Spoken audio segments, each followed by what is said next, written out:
Vous écoutez Bretagne 5, il est 8h15. Bretagne 5, l'invité de la matinale.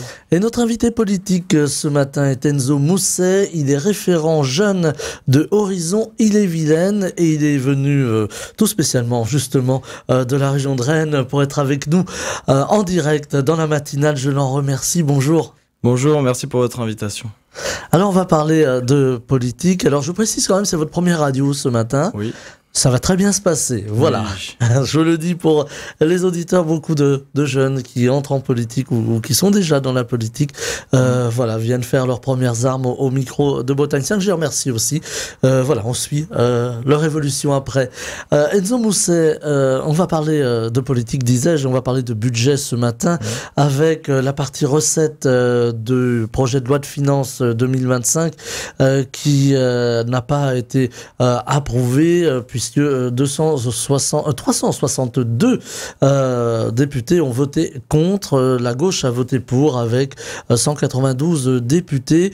Si vous avez suivi le budget, est-ce que ça vous étonne ce résultat ? Non, pas vraiment, puisque quand on regarde au final le budget, le texte qui a été voté hier, il a été totalement dénaturé, je dirais, par rapport au budget initial, puisque il a été rajouté 35 milliards de taxes et d'impôts, notamment par la gauche, qui du coup a terminé au final à voter le texte. Ce qu'on peut dire, je pense, c'est que moi, ce que j'ai à dire sur ces débats, c'est ce qu'on a vu, c'est quand même une critique, nous, chez Horizon, de l'affaiblissement du débat public en général, avec beaucoup d'invectives à l'Assemblée, et des oppositions qui, au final, ne vont pas chercher à proposer des solutions concrètes pour les Français, mais aujourd'hui à faire des propositions, je dirais, électoralistes, en augmentant considérablement aussi les impôts. Et on verra ensuite sur la partie dépenses qu'est-ce qui sera proposé.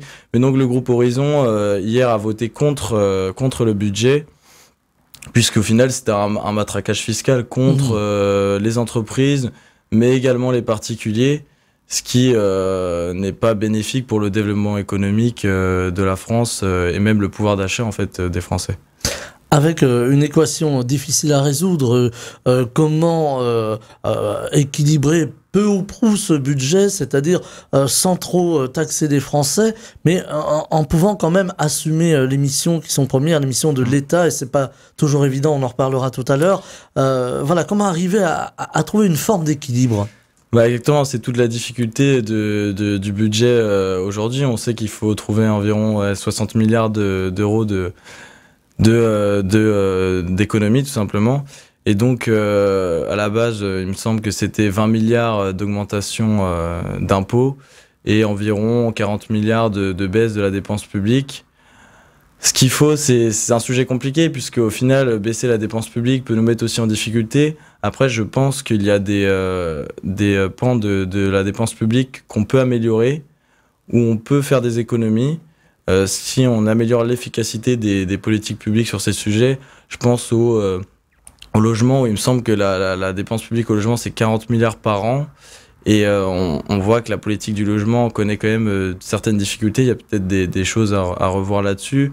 L'augmentation des impôts est aussi possible, après dans la limite du raisonnable, comme on dit, trop d'impôts tue l'impôt, et empêche un peu la compétitivité des entreprises et baisse le pouvoir d'achat des Français également. Donc c'est un juste milieu à trouver, c'est pas simple, mais je pense j'espère que les députés vont travailler sérieusement sur cela pour éviter, même si on a des chances de l'avoir, le 49.3. Voilà, le fameux 49.3 qui renverrait finalement bientôt le travail fait voilà, aux oubliettes, et puis avec un texte finalement, en tout cas voté, en tout cas qui passera en force, un texte qui serait le texte initial. On reviendrait au texte initial du gouvernement. Oui, exactement. Bah, c'est ce qui est un petit peu dommage, puisque du coup, les débats qu'on voit aujourd'hui à l'Assemblée ne servent entre guillemets à rien, puisque on a des chances qu'ils passent en 49.3. C'est dommage aussi dans le message qu'on va renvoyer aux Français. Après, c'est une conséquence de ce qu'ils ont décidé. On voit que depuis 2022, le grand changement dans la politique française, c'est l'absence de fait majoritaire, en fait. Donc, avec 3 blocs à l'Assemblée, un bloc plutôt de gauche, un bloc central qui est allié maintenant même avec LR, puis le bloc dit d'extrême droite avec le RN, et puis le groupe aussi d'Éric Ciotti aujourd'hui. Mais la difficulté qu'on a, c'est de trouver des compromis. Je pense qu'il faut aussi qu'on sorte de l'idée que chaque compromis est forcément une compromission, puisque on peut trouver des points d'accord, on peut voter ensemble sans être dans la compromission. Et on le sait, on le voit dans d'autres pays, on n'a pas cette culture en France de la coalition, du compromis. On est plutôt dans une culture de combat à l'Assemblée. Une culture de parti, finalement. Voilà, exactement, une culture de parti. On est dans les petits jeux des partis également, ce qui nous empêche au final de trouver des compromis à l'Assemblée. Et aujourd'hui, on est dans une difficulté pour le budget, mais ça sera également des difficultés tout au long du reste de la mandature, sûrement jusqu'à la présidentielle de 2027, sauf si on a évidemment une autre dissolution avant l'élection de 2027. Ce qui peut être probable éventuellement, alors là on en saura un petit peu plus à l'été, au mois de juin, puisque il faut 1 an entre 2 dissolutions. Voilà, ça c'est la 5e République.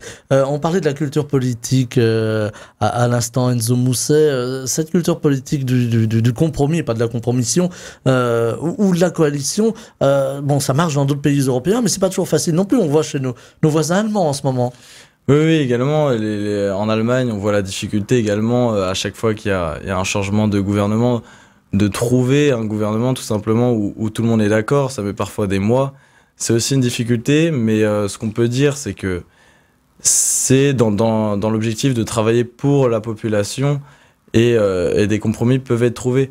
On peut se mettre d'accord, je pense, sur des grands projets. On ne sera jamais d'accord sur tout, mais sur des détails importants.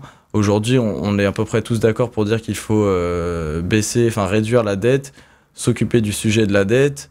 Après, c'est la méthode, finalement. Voilà, exactement, c'est la méthode. Mais aujourd'hui, on risque d'être en difficulté pour trouver des compromis. Et le problème, encore une fois, du 49.3, c'est que au niveau de l'opinion publique, ça renvoie aussi une mauvaise image, puisque au final, le gouvernement dirige, même s'il y a eu des débats à l'Assemblée, sans prendre en compte toutes les modifications des députés. Voilà. Donc voilà, c'est un peu dirigiste, on peut le dire comme ça, voire presque coercitif quand même. Voilà, on fait un peu fi du travail parlementaire. C'est une mauvaise image pour les Français, mais c'est aussi peut-être une mauvaise image. Alors on va pas aller jusqu'à la démocratie peut-être, mais en tout cas pour le fonctionnement institutionnel. Exactement. Aujourd'hui, je pense que je pense que la 5e République est encore à toutes ses capacités pour continuer à exister. C'est plutôt dans la façon de l'utiliser. Voilà, on peut revenir sur la dissolution également. C'était une mauvaise chose, la dissolution. Je pense qu'elle était malvenue, puisque après c'est un long processus. Monsieur Macron a dit longtemps qu'il ne tirerait pas de conséquences nationales des élections européennes, puisqu'on voit dans l'histoire que les élections européennes favorisent notamment, par exemple, la liste RN aux élections européennes, bien longtemps avant 2024, avait fait des gros scores également, puisque c'est à peu près, on peut appeler ça des mid-terms, en tout cas il y en a qui les transforment comme ça dans l'opposition, mais en tout cas je pense que ça a été une mauvaise idée. Ce que Édouard Philippe a rappelé sur ces élections, sur cette dissolution, c'est le fait que l'erreur part sûrement du moment où Emmanuel Macron change de Premier ministre au début de l'année. Il aurait sûrement dû, je pense, garder Elisabeth Borne à Matignon pour éventuellement, après les élections européennes, faire un remaniement à ce moment-là pour montrer qu'il a compris un certain message.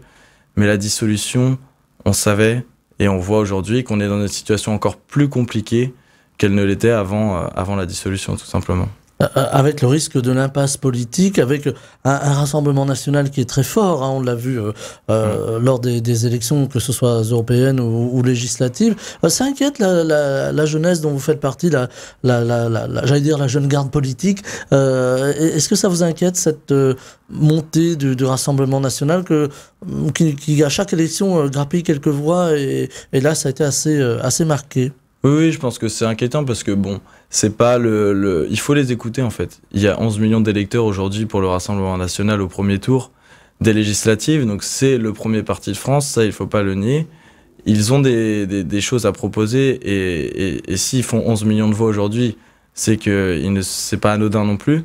Il y a faut les écouter, mais il y a un message des Français qui veulent oui, mais je pense que ce n'est pas. Il y en a qui vont prendre ça comme un vote de rejet. Je pense que c'est aussi un vote d'adhésion à des idées. Par contre, je pense que le Rassemblement national n'a pas les bonnes solutions pour répondre à ces problèmes. Et on voit aujourd'hui, et votre question portée sur la jeunesse également, on pense souvent à la jeunesse qui est soit plutôt d'extrême gauche, ou une partie de la jeunesse qui se tourne vers l'extrême droite également. Mais je pense qu'il y a une autre voie également plus modérée, avec des jeunes qui aujourd'hui, notamment dans le parti Horizon, veulent proposer un projet pour la France avec Édouard Philippe, mais qui n'est pas dans la démagogie. Le but, c'est d'aller chercher les problèmes concrets, voilà, de répondre. En fait, je pense qu'on ne peut pas répondre des réponses simples à des problèmes compliqués.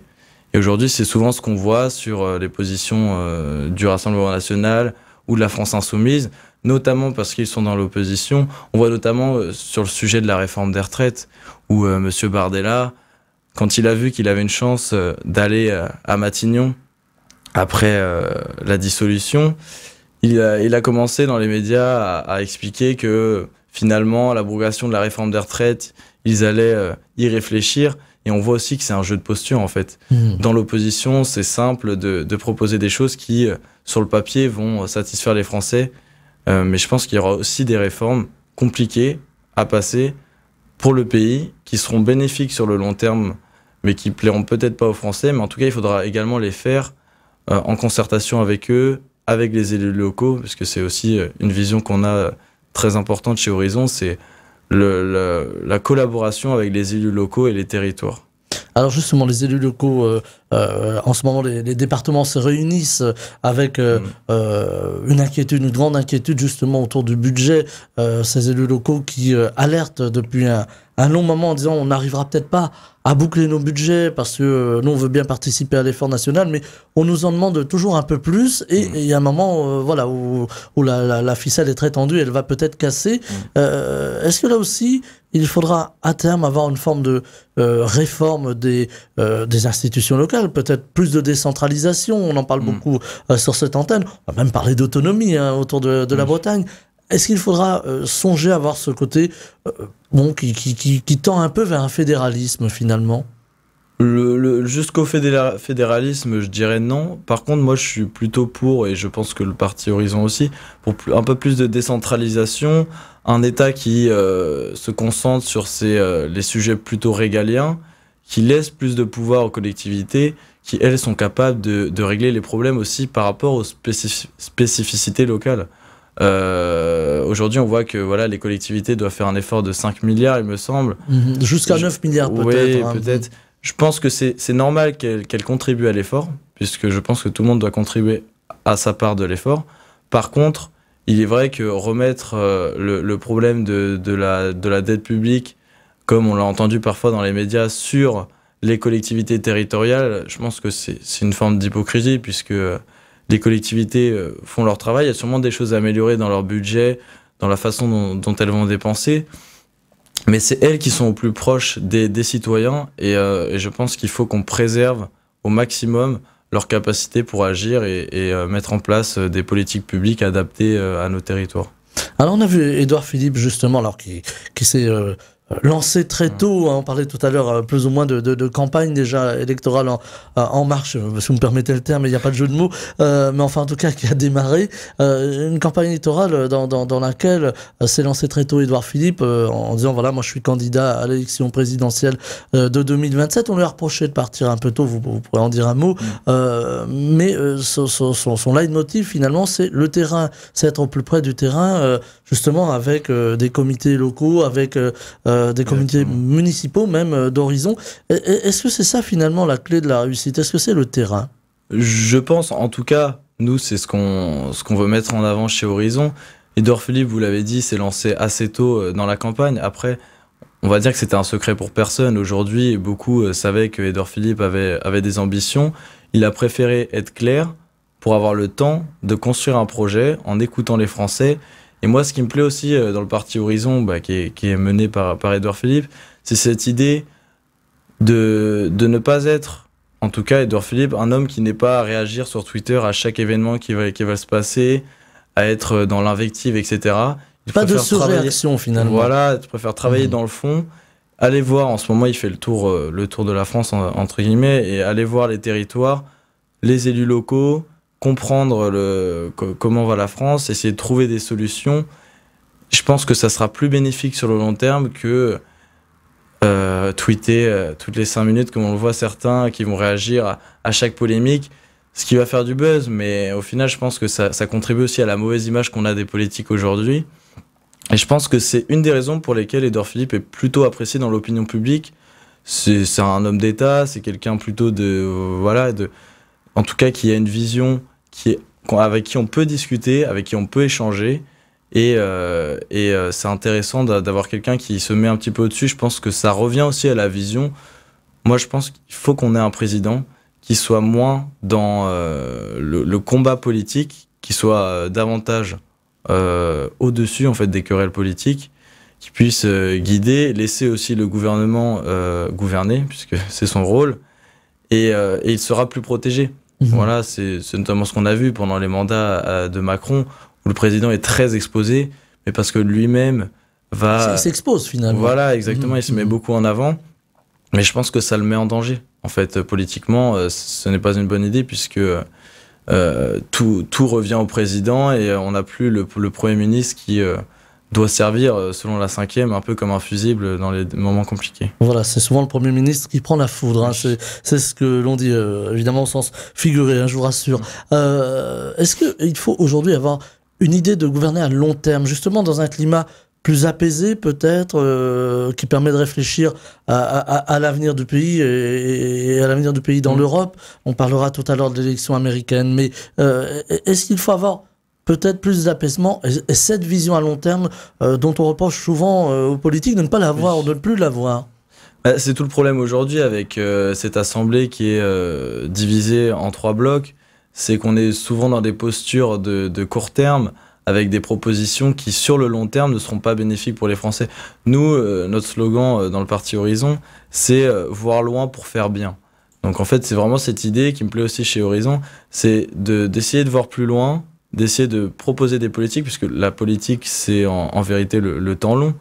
Donc de proposer des projets, et on dévoilera notre programme petit à petit. On a aussi mis en place, le parti a dévoilé la semaine dernière, les 34 secrétaires nationaux qui ont en charge chacun des thématiques sur lesquelles on va travailler avec les militants, avec les jeunes, puisque dans le parti, on n'est pas là seulement pour coller des affiches, on est là aussi pour participer à la construction d'un projet.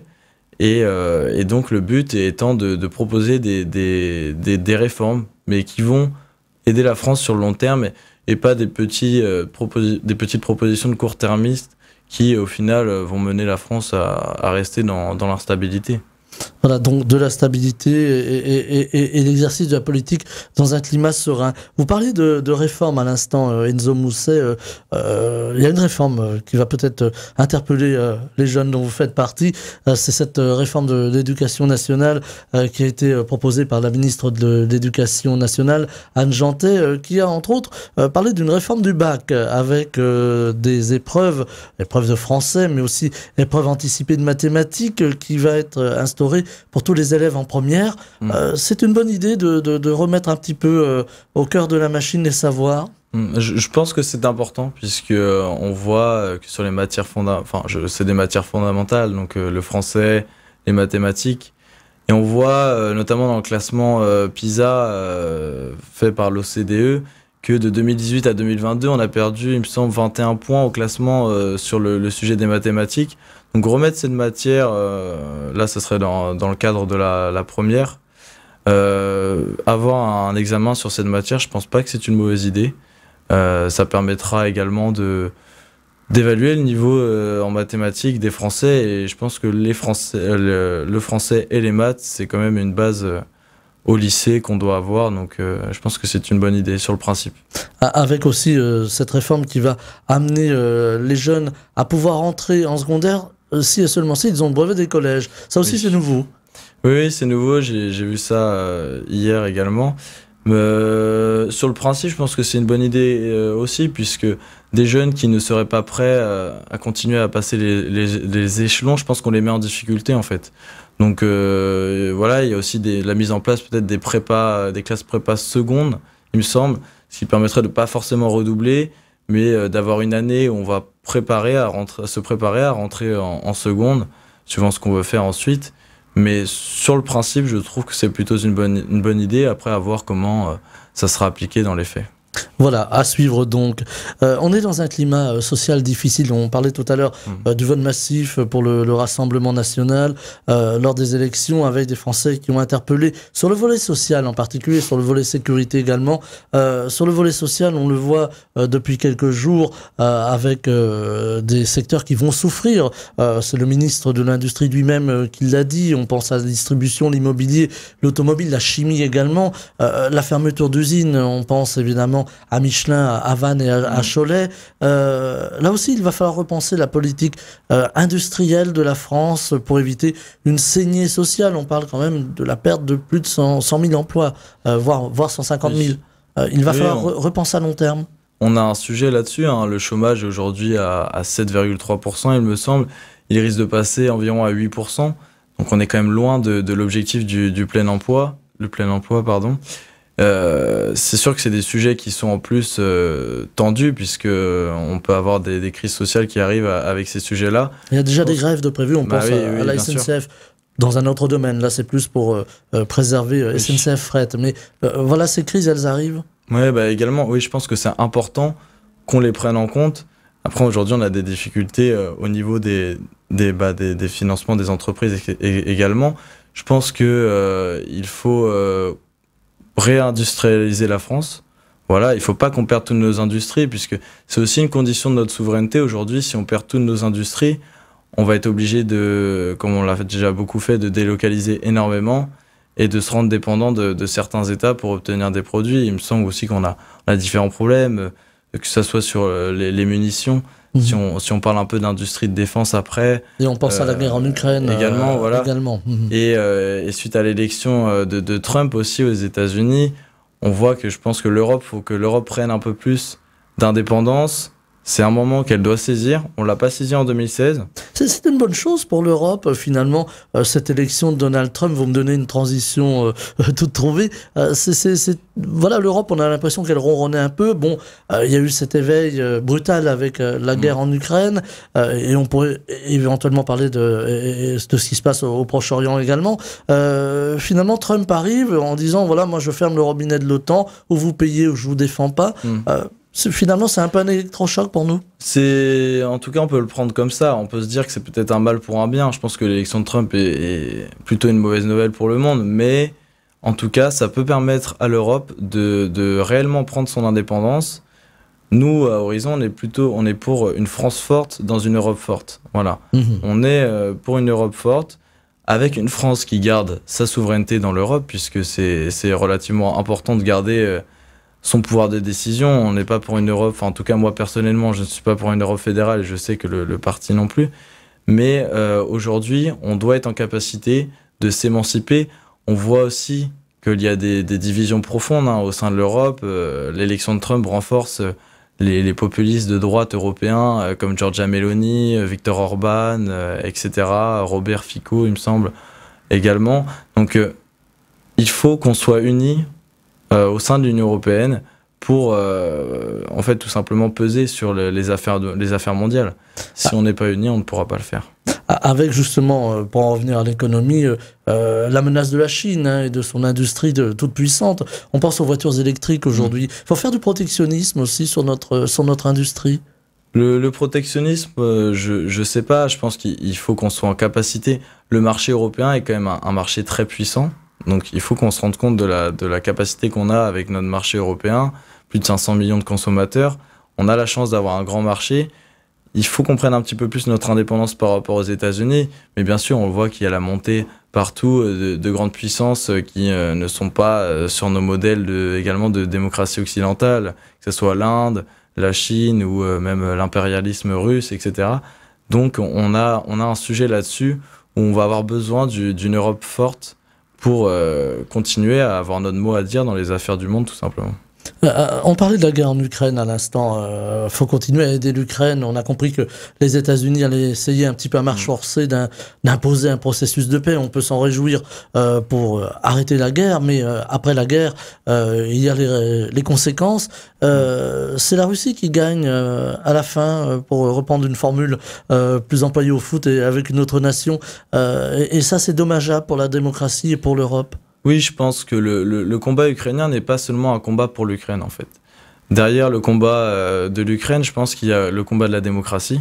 Parce que si on laisse faire Poutine, tout simplement, on met en danger nos démocraties européennes, puisqu'il aura porte ouverte pour continuer. On ne sait pas de quoi demain est fait, donc il pourra peut-être continuer. Et on envoie un message et un signal de faiblesse, tout simplement, de l'Europe qui ne sait pas défendre... Puisque l'Ukraine n'étant pas dans l'Union européenne, les Ukrainiens ont un modèle de vie très similaire au nôtre, qui n'est pas du tout celui des Russes. Ils sont plutôt proches, en tout cas ils vont vers le chemin, même si c'est un pays qui a connu beaucoup de corruption, ils vont vers l'amélioration sur ces sujets-là. C'est un pays qui se rapproche beaucoup de nos valeurs, et donc je pense que c'est important qu'on continue à les défendre, même si bien sûr si les États-Unis retirent totalement leur aide, il faudra écrire, ça sera très compliqué de les défendre, puisque ça demandera des gros efforts. Et ça aura également des répercussions pour le pouvoir d'achat en France qui seront sûrement terribles. Donc, c'est un sujet. Avec ce mot guerre qui a été beaucoup prononcé ces 3 dernières années, avec la guerre en Ukraine, c'est presque 3 dernières années, est-ce que ça interpelle le jeune que vous êtes en politique, ce mot guerre? Voilà, on parle quand même de conflit, on parle quand même d'une Europe fragile, justement, vous y faisiez référence face à Vladimir Poutine et sa toute-puissance, qui se fait aider par la Corée du Nord, faut quand même le noter également. Et puis on a ces jeunes qui ne veulent pas aller à la guerre en Ukraine, on va les chercher, on les chasse un peu, si vous me permettez le terme, il est fort, mais il est réel, pour qu'ils aillent au front, ils n'ont pas envie de se battre. Est-ce que ça en dit long aussi sur le fait que la jeunesse ne veut plus de guerre aujourd'hui? Je pense pas que la jeunesse a été dans l'histoire à un moment forcément pro-guerre. Il y a toujours eu des personnes qui ne voulaient pas, et on peut parfois les comprendre, partir au combat. Mais aujourd'hui, la difficulté qu'on voit, c'est la guerre revient, que ce soit en Ukraine, que ce soit au Proche-Orient, on a toujours des difficultés, des conflits qui pèsent sur les échanges mondiaux également, qui touchent beaucoup notre économie et qui fracturent nos sociétés, en fait. On le voit, le conflit au Proche-Orient fracture la société française et c'est évidemment dommageable. Donc voilà, essayer d'apaiser là aussi. Un dernier mot, voilà, donc pour conclure ce premier entretien, cette première radio. Aujourd'hui, c'est quoi le rêve d'un jeune qui rentre en politique, qui rentre à Horizon? En quelques mots, il nous reste une petite poignée de secondes. Le rêve, c'est de contribuer à la France, tout simplement, d'aider la France, d'essayer de s'engager pour proposer un projet. C'est un travail collectif, voilà. Plus il y a du monde à nous rejoindre, plus on sera en capacité de proposer quelque chose de grand et de fort qui représentera tout le monde. Donc on compte sur tout le monde pour rejoindre le parti Horizon. Enzo Mousset, référent jeune de Horizon, Ille-et-Vilaine, était avec nous ce mercredi matin pour l'interview politique. Merci d'être venu à notre micro. Première radio, vous voyez, ça s'est très bien passé. Voilà. Merci à vous et merci encore pour votre invitation. Très belle journée. Bretagne 5, Stéphane Hamon, le 7-9.